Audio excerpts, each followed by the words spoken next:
पर वो एक फिलोसोफर हुए हैं जिसका नाम है खलील जिब्रान। उन्होंने एक मशहूर कहानी लिखी। कहानी मैं आपको सुनाता हूँ। उन्होंने एक कहानी लिखी कि एक बार शैतानों की एक मीटिंग बुलाई गई। शैतान का राजा था, उसने मीटिंग बुलाई। शैतान के राजा ने कहा कि देखो, मैं बुजुर्ग हो चुका हूँ, तो अब मुझे नए राजा की आवश्यकता है, क्योंकि मेरी उम्र लगभग समाप्त हो चुकी है।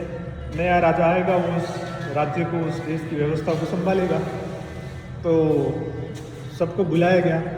तो उसमें से पूछा गया कि कौन मेरे बाद इस राज्य का कौन राजा बनेगा। तो सब लोगों ने हाथ खड़ा किया कि हाँ, मैं राजा बनूंगा, मैं राजा बनूंगा। तो उसने कहा कि नहीं, तुम ऐसे राजा नहीं बन सकते। पहले तुम्हें अपनी योग्यता को साबित करना पड़ेगा, तुम इस राज्य के योग्य हो या नहीं। तो सबको साबित करने के लिए समय दिया गया, 6 महीने का समय दिया गया। उस 6 महीने का जब समय दिया गया तो सब अपनी अपनी तैयारी के साथ गए थे और तैयारी पूरी करके आए। तो सबको एक एक करके बुलाया और एक एक ने बताया कि मेरी क्या उपलब्धि। किसी ने कहा कि मैंने 1 लाख लोगों का मर्डर कर दिया। किसी ने कहा कि मैंने 1 लाख महिलाओं का रेप कर दिया। किसी ने कहा कि मैंने बच्चों को मार दिया। किसी ने कहा कि मैंने बच्चों को मार करके उनका खून पी लिया। तो ऐसे अलग अलग राजा आए, मतलब राजा बनने के लिए अपनी योग्यता साबित करने लगे और कह रहे थे कि मैं राजा बनूंगा। सबको उसने नकार दिया। अंत में एक व्यक्ति आया, उसने कहा कि साहब, मैं स्कूल जाते हुए बच्चों को उनका रास्ता भटका दिया।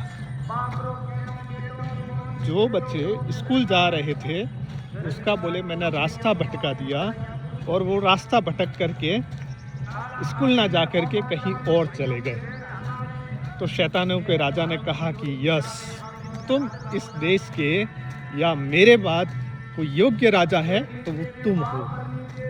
इसका मतलब यह साबित होता है कि किसी देश की व्यवस्था, किसी राज्य की व्यवस्था, किसी गांव की व्यवस्था को समाप्त करने का सबसे बड़ा हथियार है, वो है शिक्षा व्यवस्था। जिस देश की शिक्षा व्यवस्था को तबाह कर दो, उसकी संस्कृति को समाप्त कर दो, तो वो देश बचेगा ही नहीं। उस देश का इंफ्रास्ट्रक्चर, उसका बेसिक स्ट्रक्चर सारा शिक्षा व्यवस्था पर निर्भर होता है। उसकी शिक्षा व्यवस्था को आप समाप्त कर दो तो उस देश के अंदर कभी भी कुछ भी नहीं बचेगा, वो अपना रास्ता भटक जाएगा। आप देख सकते हैं, ये 13वीं सदी का विद्यालय है, जहाँ पर ये सार्वजनिक मंच है। पूर्व में यहाँ पर अलग अलग कार्यक्रम हुआ करते थे, परंतु अभी टूट करके समाप्त हो चुका है। सबसे इम्पोर्टेंट बात बताता हूँ, एक बार उसी कमरे में आपको फिर से लेकर के जाता हूँ। देखिए, यहाँ पर लोगों ने क्या क्या कमाल कर रखे हैं। मुझे नाम लेकर के बताने की आवश्यकता नहीं है।